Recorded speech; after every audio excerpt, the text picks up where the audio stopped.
wabarakatuh. Selamat pagi, selamat siang, selamat sore, dan selamat malam untuk anak-anakku dimanapun kalian berada. Alhamdulillah di hari ini kita bisa berjumpa lagi di pembelajaran daring di dunia maya. Baik anak-anak, hari ini kita akan mempelajari tema 4, globalisasi di sekitarku, subtema 1, pembelajaran 3. Untuk lebih semangat lagi, kita nyanyikan lagu wajib Halo Halo Bandung ciptaan Ismail Marzuki. Diikuti bersama-sama untuk menyanyikan lagu Halo Halo Bandung. Halo Bandung.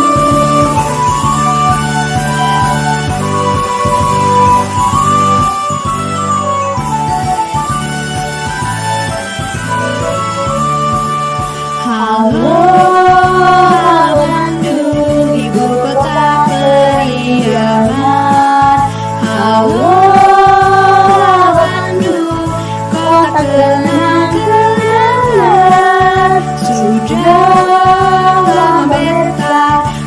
berjumpa dengan kau. Sekarang telah menjadi lautan api, mari bulat kembali.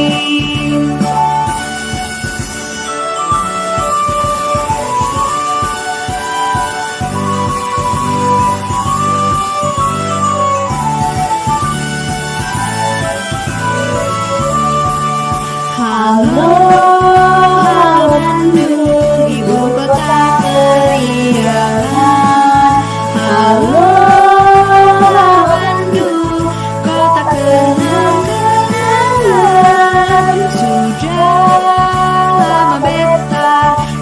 berjumpa dengan kau. Sekarang telah menjadi lautan api, mari bulat kembali. Mari bulat kembali. Mari bulat kembali.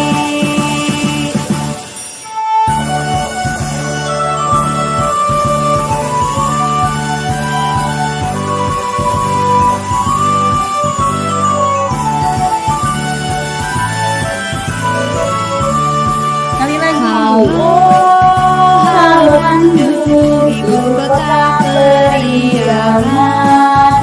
Halo Bandung, kota kenang-kenangan. Sudah lama beta tidak berjumpa dengan kau. Sekarang telah menjadi lautan api, mari bulat kembali.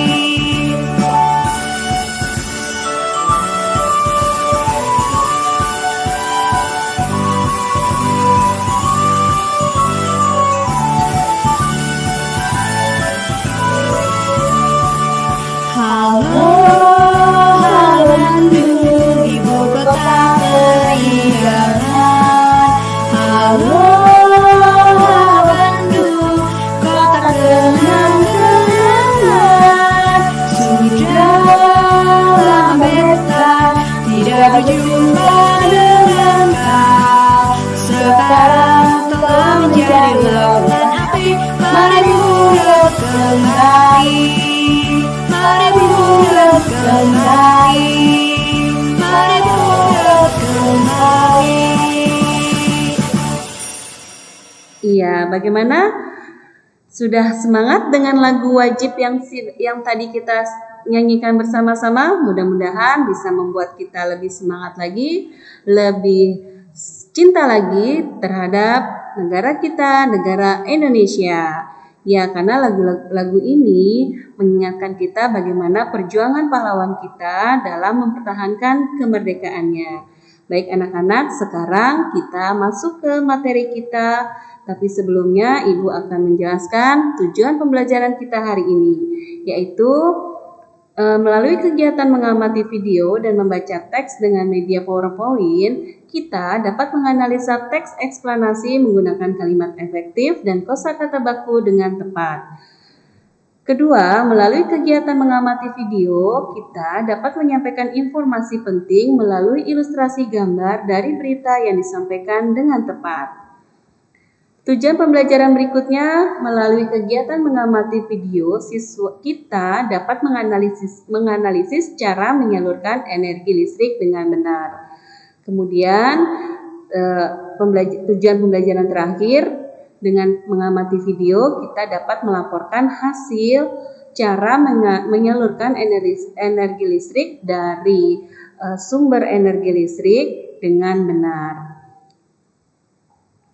Oke, sebelum kita belajar, di sini ada sebuah kata bijak, ya. This is a quote, ya, sebuah catatan yang artinya bahwa kata-kata bijak yang lahir dari seseorang yang penting itu akan dapat pembacanya mendapatkan sebuah inspirasi. Ya, jadi mudah-mudahan kita semua ya mampu bisa menangkap atau bisa menerima pesan dari siapapun yang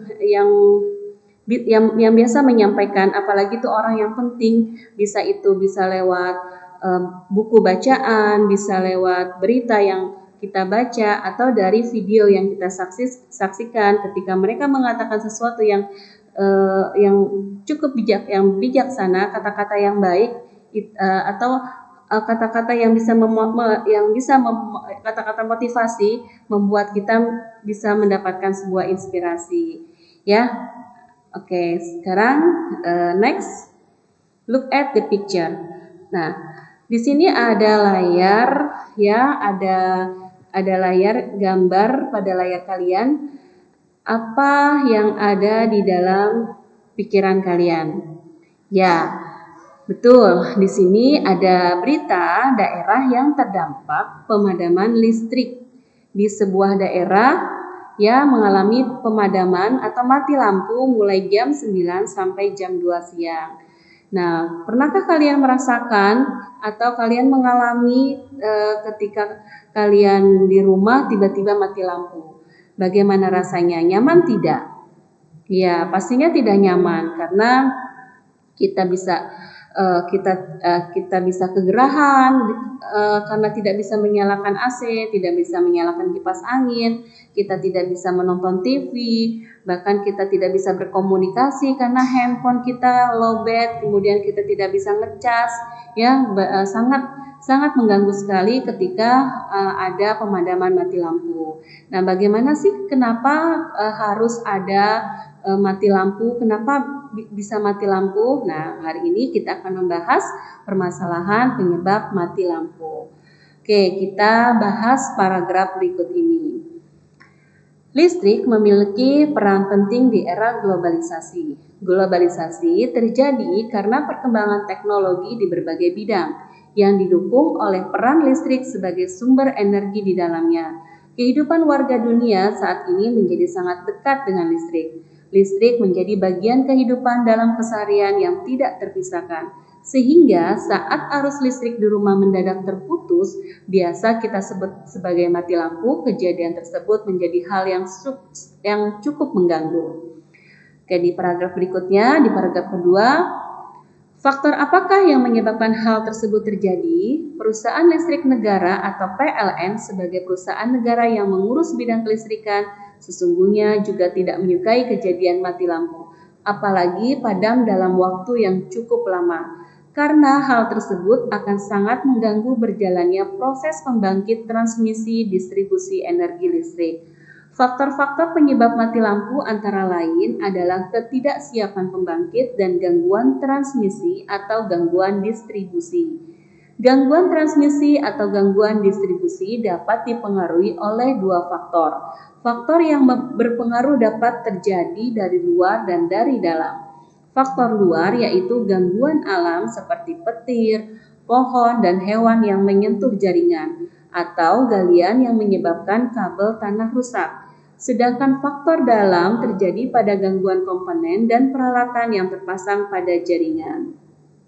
Di paragraf ketiga, nah, sebagai warga masyarakat, kita pengguna listrik tentunya dapat membantu untuk mencegah terjadinya faktor luar guna terhindar terjadinya mati lampu. Mari kita bersama-sama ikut menjaga keberadaan listrik di tengah kita. Ya, itulah 3 paragraf yang membahas tentang mengapa terjadi mati lampu. Nah, dari 3 paragraf ini, apa sih yang mau kita bahas? Ya, kita ingin membahas tentang teks eksplanasi. Masih ingat dengan teks eksplanasi? Siapa yang masih ingat? Nah, teks eksplanasi ini waktu di tema 3 pernah kita pelajari. Ya, ciri-ciri dari teks eksplanasi itu apa? Siapa yang masih ingat di antara kalian?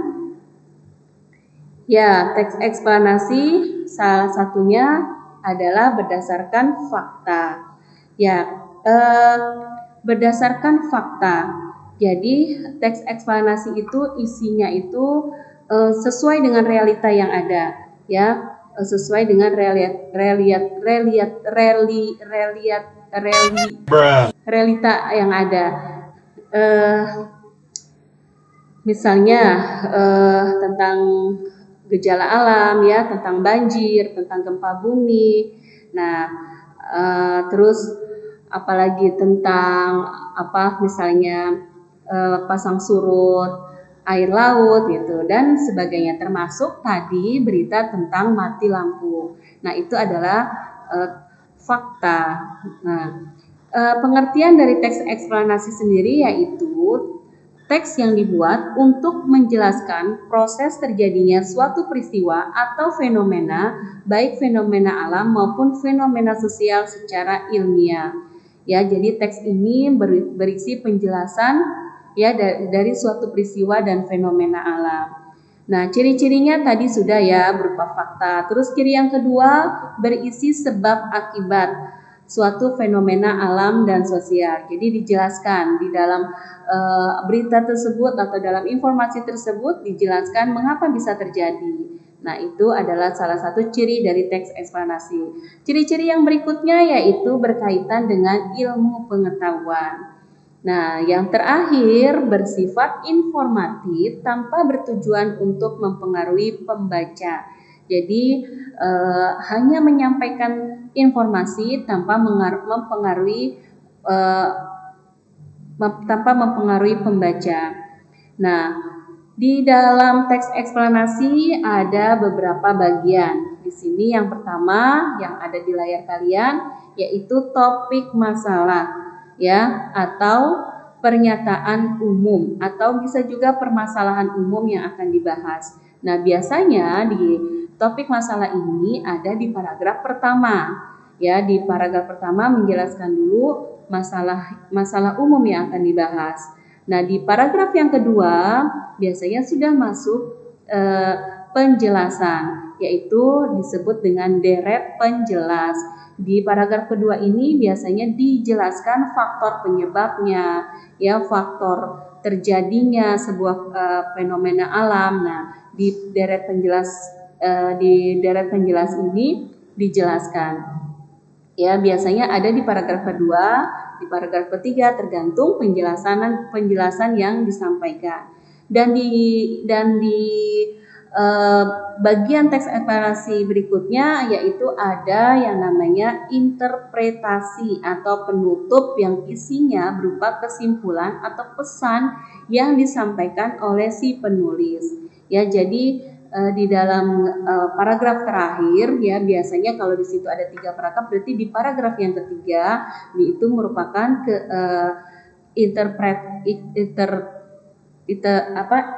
interpretasi atau penutup yang isinya adalah kesimpulan dan pesan. Oke, sudah jelas ya tentang bagian-bagian teks eksplanasi. Nah, untuk lebih jelasnya lagi penyebab mati lampu apa saja sih? Nah, sekarang kita saksikan dulu video berikut ini.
Oke, tadi ada 4 penyebab ya, disimpulkan oleh video tadi, penyebab mati lampu.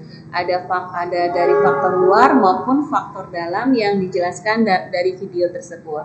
Nah, sekarang di tugas kita berikutnya, anak-anak yang sudah Ibu berikan LKPD-nya kemarin, kita akan membuat sebuah ilustrasi ya, yang menggambarkan setiap isi dari paragraf.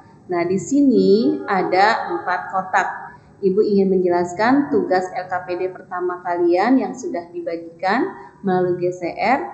Ada 4 kotak. Kotak yang pertama berupa judul. Di kotak kedua kalian buat gambar yang gambarnya itu menceritakan tentang isi dari paragraf yang pertama. Ya, di paragraf pertama tadi contohnya yaitu isinya tentang peran listrik di dalam era globalisasi. Nah, boleh kalian gambar boleh gambar listrik ya, yang menggambarkan simbol listrik, terus gambar globe, gambar dunia ya. Jadi dibebaskan kalian menggambar apa saja, yang penting gambar yang kalian buat itu adalah menceritakan isi dari paragraf. Oke, begitu juga di paragraf kedua. Di paragraf kedua ini adalah deret penjelas, jadi lebih menjelaskan penyebab mati lampu. Tadi bisa tuh kalian masukkan 4 penyebab yang ada di dalam video tadi. Ada 4 penyebab mati lampu. Ya, kemudian kalian bisa jelaskan, boleh digambar 4 penyebab dari faktor luar maupun faktor dalam, sehingga gambar yang kalian buat bisa menceritakan atau menjelaskan isi dari paragraf. Dan terakhir di paragraf ketiga, di sini ada kesimpulan atau saran ya.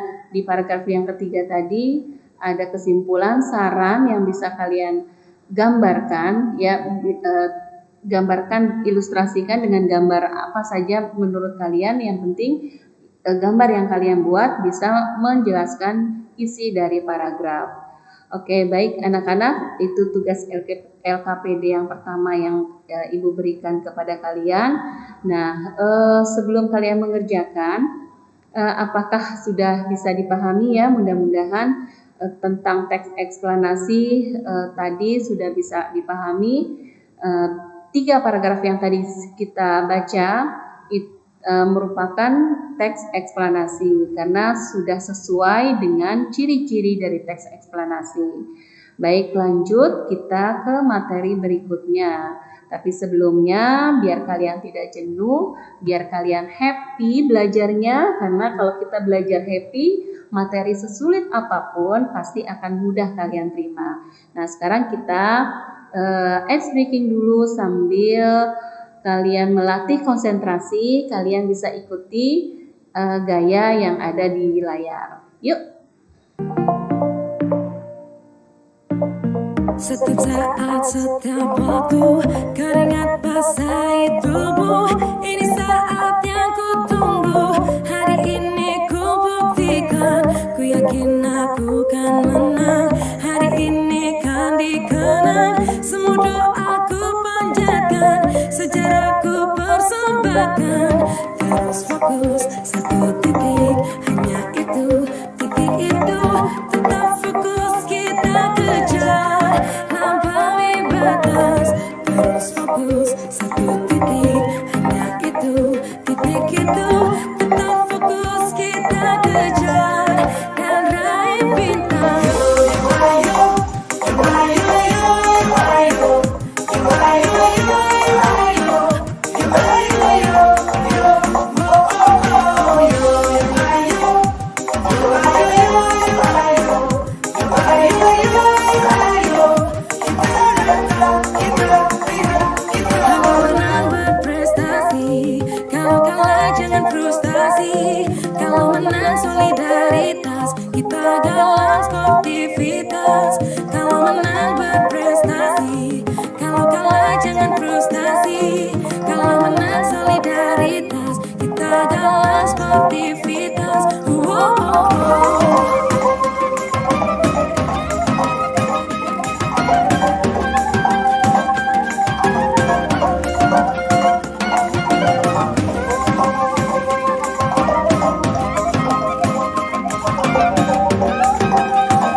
listrik ya. Oke, itu adalah ice breaking, melatih keseimbangan otak kanan, otak kiri kita. Kalau yang masih libet-libet tangannya, nanti bisa latihan lagi di rumah. Yuk, sekarang sudah semangat, sudah happy lagi. Sekarang kita lanjut pembelajaran kita berikutnya. Oke, di sini ada gambar yang bisa kalian amati. Menurut kalian, apa yang ada di dalam pikiran kalian?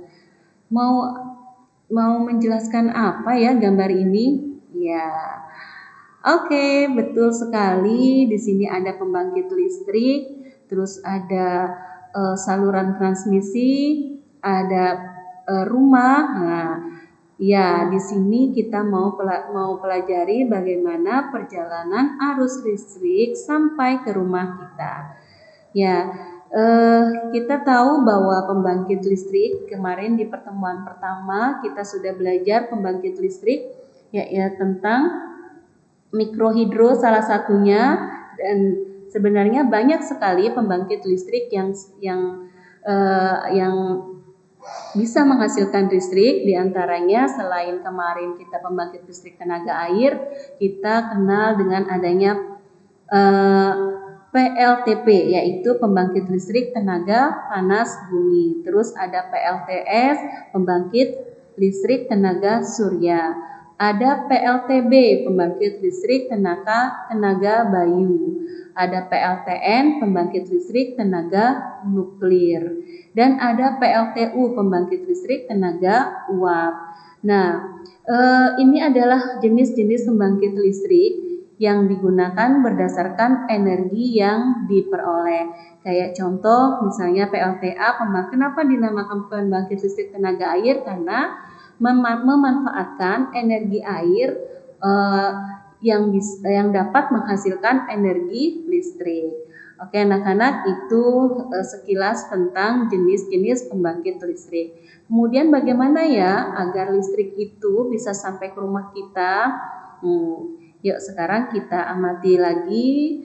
Kalau sudah kita diskusikan, ada lima tahapan bagaimana perjalanan listrik sampai ke rumah kita.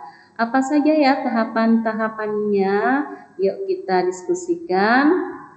Nah, oke, sebelum kita menjelaskan, kalian amati dulu. Ini ada di nomor 1, di nomor 2, di nomor 3. Oke, ada nomor 4 dan nomor 5. Masing-masing ini punya peranan. Nah, peranannya apa saja? Oke, sekarang kita bahas ya. Kita bahas setiap tahapan-tahapan. Di tahap pertama, di pembangkit listrik, kita umpamakan pembangkit listrik di sini adalah PLTA atau pembangkit listrik tenaga air. Oke, di pusat pembangkit listrik terjadi proses perubahan energi menjadi energi listrik. Turbin dan generator merupakan komponen utama dalam beberapa jenis pembangkit listrik. Contohnya di PLTA, yaitu pembangkit listrik tenaga air. Energi kinestetik yang dihasilkan oleh aliran air diubah menjadi energi listrik oleh generator. Di tahap kedua, di transformator, ada penaik tegangan. Di sini energi listrik dinaikkan tegangannya hingga 500 kV oleh generator. Hal ini diperlukan agar arus listrik yang mengalir di saluran tidak terlalu tinggi. Dengan demikian akan menghemat biaya, ya, karena perjalanannya masih jauh menuju rumah sehingga tegangannya perlu ditinggikan 500 kV untuk menghemat biaya dan efektivitas saluran transmisi. Kemudian di tahap yang ketiga, di gardu induk, melalui sutet saluran udara tegangan ekstra tinggi, listrik dialirkan ke gardu induk. Di sini tegangan listrik diturunkan menjadi tegangan menengah 20 kV oleh transformator penurun tegangan. Nah, berikutnya di tahap keempat, di gardu distribusi, di sini energi listrik kembali diturunkan lagi tegangannya menjadi tegangan rendah 220 volt. Tegangan listrik sebesar ini sudah sesuai dengan kebutuhan di rumah. Oleh karena itu, listrik ini sudah aman untuk bisa langsung disalurkan ke rumah keluarga. Nah, terakhir di tahap 5 sampailah listrik di rumahmu, di rumah kita semua. Nah, energi listrik sudah sampai di rumah, kamu dapat memanfaatkannya seperti menonton TV, mendinginkan lemari es, menyetrika, penerang ruangan, dan lain-lain. Perjalanannya sangat panjang dan tentunya membutuhkan biaya yang cukup besar. Nah, itulah mengapa kita harus bijak dan menghemat dalam pemakaian listrik. Ya, jadi ini adalah perjalanan bagaimana listrik sampai ke rumah kita semua. Nah, untuk lebih jelasnya bagaimana prosesnya, kita akan menyaksikan video berikut ini. Bagaimana listrik dari pembangkit listrik sampai ke rumah kita. Mari kita saksikan.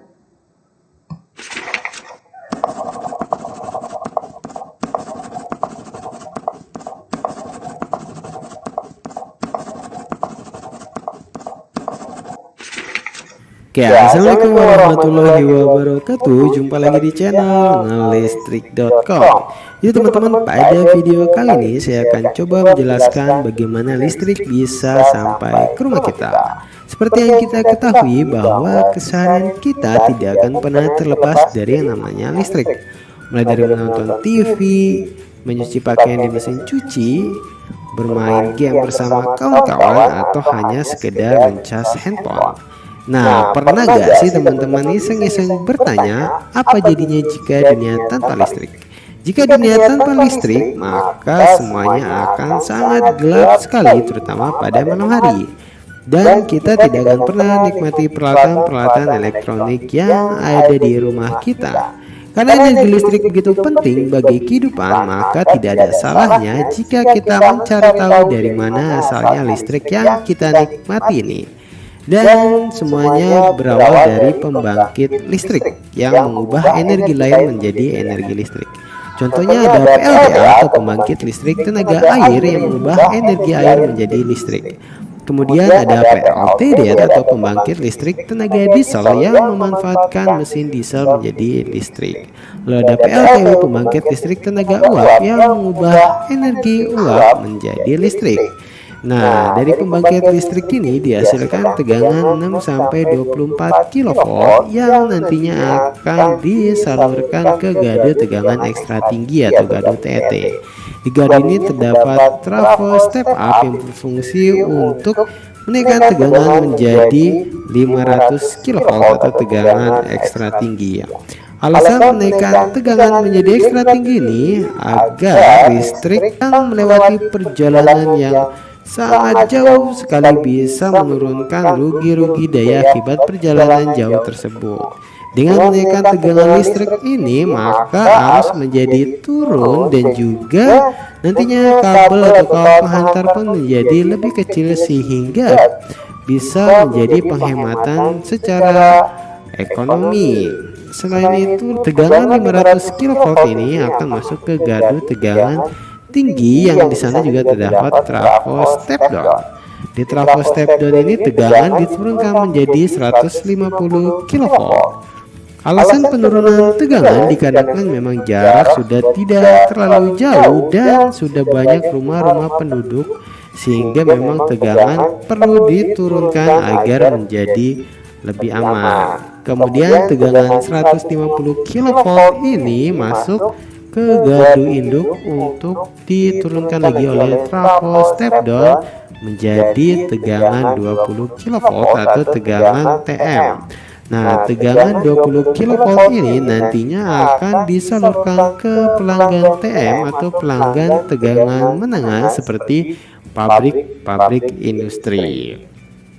Selain disalurkan ke pelanggan TM, tegangan 20 kV ini nantinya juga akan masuk ke gardu distribusi yang biasanya berupa gardu tiang. Di sana terdapat trafo step down yang berfungsi untuk menurunkan tegangan menjadi 220 volt dan nantinya akan disalurkan ke rumah-rumah penduduk atau rumah kita salah satunya. Oke teman-teman, saya pikir cukup sekian yang bisa saya sampaikan tentang bagaimana listrik bisa sampai ke rumah kita. Dan jangan lupa di subscribe channel saya. Semoga video saya ini bermanfaat bagi teman-teman semua. Wassalamualaikum warahmatullahi wabarakatuh. Oke, waalaikumsalam. Sangat bermanfaat ya buat kita penjelasan yang tadi video kita saksikan bersama-sama. Cukup jelas sekali bagaimana listrik itu sampai ke rumah kita. Karena begitu jauh ya listrik itu sampai ke rumah kita dan butuh proses yang sangat panjang, maka kita disarankan untuk menghemat listrik atau bisa menggunakan listrik dengan bijak. Nah, sebelum kita tahu bagaimana sih sikap bijak kita dalam penggunaan listrik, nah Ibu ingin menjelaskan terlebih dahulu istilah-istilah yang tadi disampaikan dalam proses penyaluran energi listrik ke rumah keluarga. Yang pertama ada istilah transmisi, yaitu penyaluran energi listrik dari pembangkit listrik ke gardu listrik. Kemudian ada distribusi. Nah, penyaluran energi listrik menuju konsumen listrik. Ya, ada lagi namanya trafo setup, yaitu trafo atau disebut dengan transformator, yaitu tugasnya menaikkan tegangan listrik. Nah, ini yang pertama ya, tahap yang pertama setelah di pembangkit listrik, listrik dinaikkan tegangannya ya karena jaraknya masih jauh ke rumah warga. Jadi perlu dinaikkan dulu untuk menghemat biaya secara ekonomis yang tadi sudah dijelaskan di video. Nah, kemudian ada trafo step down. Nah, trafo step down ini berperan atau berfungsi untuk menurunkan tegangan listrik. Ada 2 kali penurunan dalam penyaluran energi listrik tadi ya.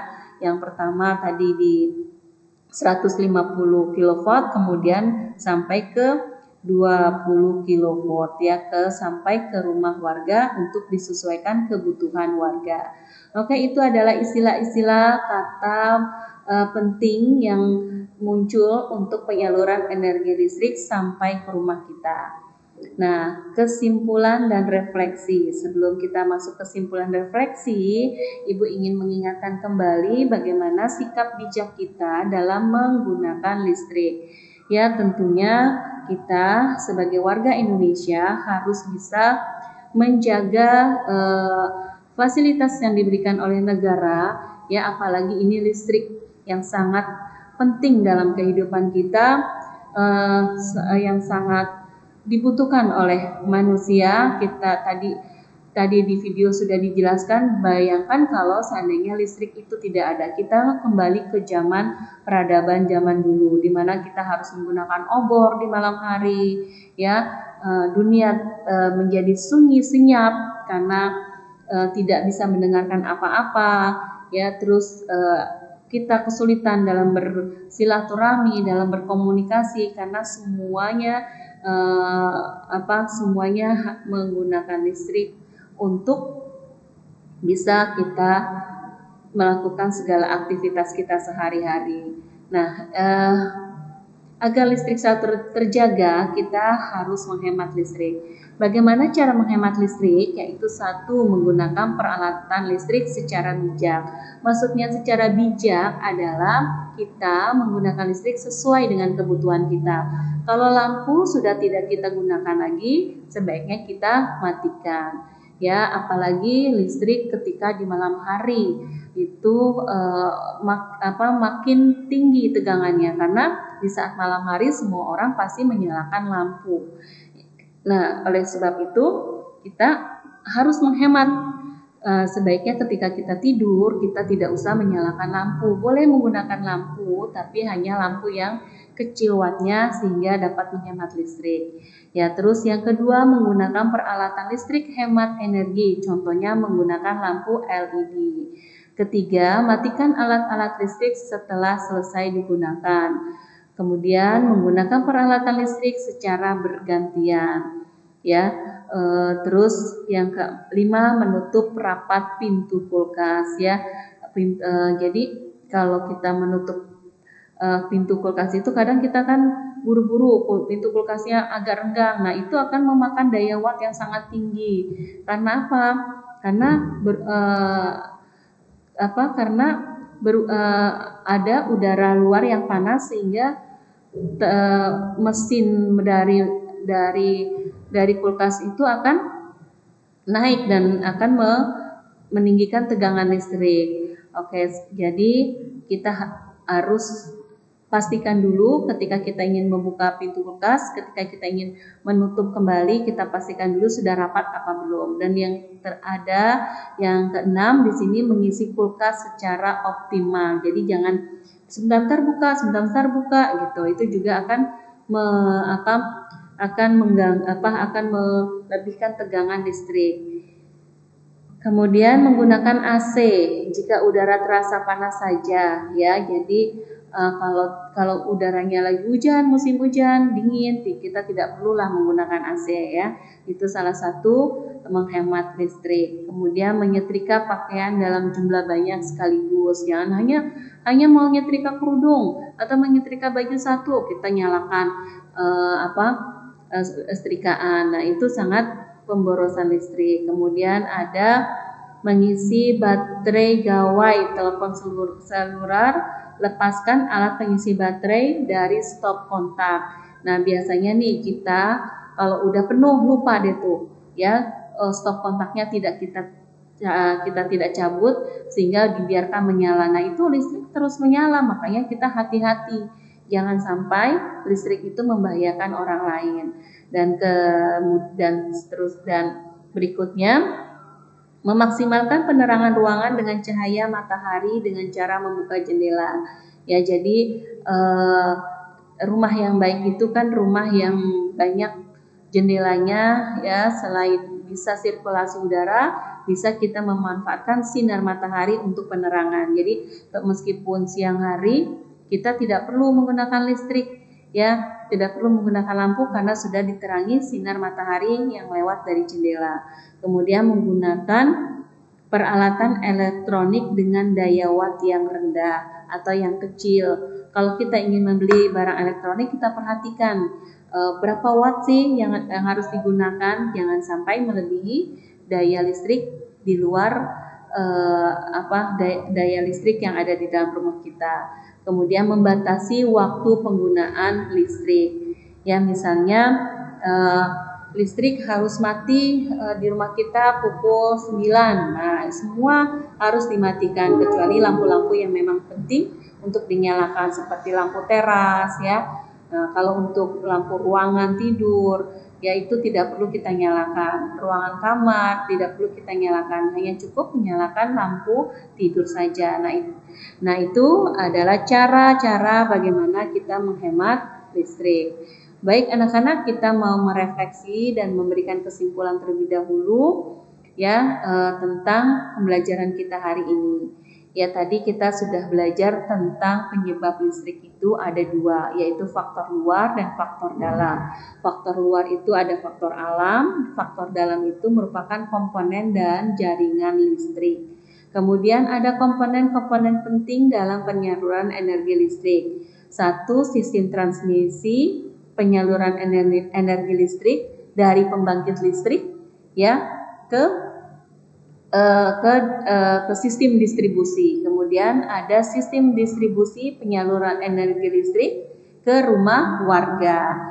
Nah, kemudian ada transformator. Nah, transformator ini tadi ya ada yang step up, ada yang step down, ada yang berfungsi menaikkan tegangan dan ada yang menurunkan tegangan listrik. Dan terakhir pembelajaran kita tadi kita menjelaskan tentang teks eksplanasi, teks yang menerangkan suatu proses yang bersifat ilmu pengetahuan alam seperti gejala alam, proses arus listrik dan sebagainya. Nah, itu adalah kesimpulan materi kita hari ini yang sudah kita pelajari bersama-sama. Mudah-mudahan kalian bisa memahami ya pembelajaran kita hari ini. Dan terakhir, tugas silahkan kalian lihat 3 CR, kerjakan evaluasi pembelajaran 3 yang tadi kita pelajari sama-sama, kerjakan tepat waktu, kemudian terapkan protokol kesehatan. Apa saja? Cuci tangan, jaga jarak, pakai masker, hindari kerumunan dan mobilitas. Ya, jadi karena kita masih dalam suasana pandemi, Ibu harapkan kita harus bisa menjaga kesehatan kita dengan cara mentaati prokes dimanapun kita berada. Baik anak-anak, itu materi yang Ibu sampaikan hari ini. Mudah-mudahan bisa kalian terima dengan baik, dan Ibu berharap kalian terus tetap semangat meskipun pembelajaran kita masih online, pembelajaran kita masih daring. Ibu harapkan kalian terus belajar, semangat, dan jaga kesehatan, itu yang terpenting. Dari Ibu, terima kasih atas perhatian kalian, atas konsentrasi kalian. Mudah-mudahan kita nanti bisa bertemu kembali di pembelajaran berikutnya. Terima kasih. Assalamualaikum warahmatullahi wabarakatuh.